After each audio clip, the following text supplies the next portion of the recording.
అందరికీ నమస్తే. అందరు ఎట్లున్నారు? నేను బాగున్నా. ఏంటి ఈ వీడియో ఇంత లేట్‌గా అప్‌లోడ్ చేస్తున్నా అనుకుంటున్నారా? కొన్ని సిట్యుయేషన్స్ వల్ల కుదరలేదు. అందుకే ఇప్పుడు అప్‌లోడ్ చేస్తున్నా అనమాట. నాకు తెలుసు నేనెప్పుడు అప్‌లోడ్ చేసినా మీరు చూస్తారని చెప్పేసి. సో, ఆ రోజు భోగి పళ్ళు అండ్ పాలు పొంగించడానికి నేను ఎనకాల మా కజిన్స్ అందరు హెల్ప్ తీసుకొని అలా బ్యాక్ డ్రాప్ సెట్ చేసుకొని అంతా డెకరేట్ చేసుకున్నాను. అండ్ ఎనకాల చూసినారా ఆవు అప్పుడే నేను ఒక బ్రదర్‌కి చెప్పి అది ఆర్డర్ ఇచ్చి చేపించుకున్న. కింద గడ్డి, పక్కన కుండలు అట్లా పెట్టి కొంచెం విలేజ్ లుక్ లాగా రావాలని చెప్పేసి అట్లా అంతా డెకరేట్ చేసుకున్నాను అనమాట. ఇక్కడ పాలు పొంగించడానికి మేమంతా సిద్ధం చేస్తున్నాము. అక్కడ జాజుతోని పెట్టేసి ముగ్గులేసి చుట్టూ గొబ్బెమ్మలు అండ్ పెట్టేసి చేస్తున్నాం అన్నమాట. అండ్ అమ్మ, అత్తయ్య, కజిన్స్ అందరం కలిసి ముగ్గులు ఒక్కొక్కటి చేస్తున్నాం అనమాట. ఇక్కడ కిరణ్‌కి ఒక డౌట్ వచ్చింది. వదిన ఇది నిజంగానే పేడనా అని అడుగుతుంది. మన నెక్స్ట్ జనరేషన్ వాళ్ళకి చాలా తెలీదు మన సాంప్రదాయాలు. అందుకోసం పండుగలు ఎప్పుడన్నా మనం అట్లీస్ట్ ఊర్లలోకెళ్ళి సెలబ్రేట్ చేసుకుంటే వాళ్ళకి తెలుస్తది. ఇక్కడ మేము నెక్స్ట్ పాలు పొంగించడానికి అన్నీ గూడా ఇక్కడ పెడుతున్నామనమాట. చుట్టూ గొబ్బెమ్మలు అండ్ మన ధాన్యం ఏదైతే ఉందో అది అండ్ రేగి పళ్ళు, మనం తినే బియ్యం అవన్నీ చేస్తున్నాం. మధ్యలో ఒక కుండను పెట్టి కుండని అలంకరించుకొని అందులో పాలు పోస్తామన్నమాట. అండ్ ఈ పాలు పొంగించడం అనే సాంప్రదాయం మనకి ఎప్పటినుంచో వస్తుంది. ఇదొక శుభ సూచికగా మనము చేయడం జరుగుతుంది.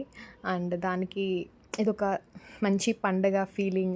అండ్ ఈ 3 డేస్ కూడా మనం చాలా బాగా సెలబ్రేట్ చేసుకుంటాం కదా! ఇక్కడ నేను చెప్తున్నాను ఎందుకు పాలు పొంగిస్తారని చెప్పేసి. కొంచెం ఆడియో డిస్టర్బెన్సెస్ వల్ల అది డిస్టర్బెన్స్ ఉంది కాబట్టి నేను అది పెట్టట్లేదు. నేనే వాయిస్ ఇస్తున్నాను. సో, ఇక్కడ భోగి పళ్ళ కోసం కూడా అన్నీ సిద్ధం చేసుకున్నాను. సో, ఇట్లా పాలు పొంగిస్తే మనకి చాలా మంచి జరుగుతుందని చెప్పేసి ఈ పాలు అనేది పొంగిస్తారనమాట. సో, మనం వ్యవసాయాన్ని ఇచ్చినటువంటి ఇంద్రుడికి నమస్కరించుకొని, ఆ సూర్యభగవానునికి నమస్కరించుకొని మన ఇంట్లో అంత మంచి శుభకార్యాలు జరగాలని చెప్పేసి నూతన గృహం గానీ, సంపద, ఐశ్వర్యం, కీర్తి, ఆయురారోగ్యాలు ప్రసాదించాలని చెప్పేసి మనము ఈ పాలు పొంగించే ప్రక్రియను మొదలు పెడతామన్నమాట. అండ్ అందరూ వచ్చేసిండ్రు. మా బుడ్డిగాడు మాత్రం ఎటో బయటికెళ్ళిండంట. వాడి కోసమే వెయిట్ చేస్తున్నాం అందరం. ఇక్కడ పిల్లలందరూ కూర్చున్నారు. సో, నెక్స్ట్ పాలు పొంగించే ప్రక్రియ అనేది స్టార్ట్ అవుతుంది.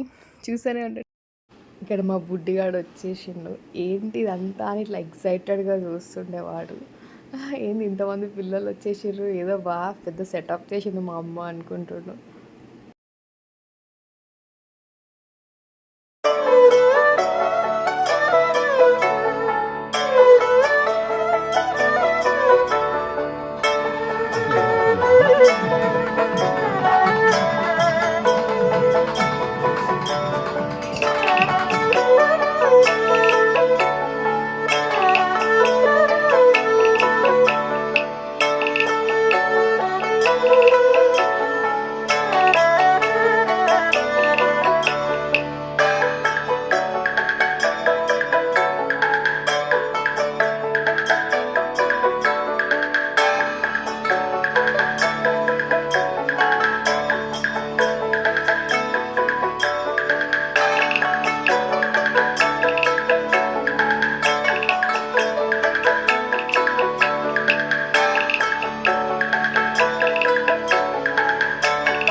సో, హ్యాపీగా సెలబ్రేట్ చేసుకున్నాం అనమాట. సో, దీనికి కంటిన్యూయస్‌గా ఇంకొక వీడియో కూడా ఉంటుంది. సో, అది కూడా చూడాలంటే మరి నా ఛానల్‌ని లైక్, షేర్, సబ్స్క్రైబ్. టాటా! నా channel like, share and subscribe.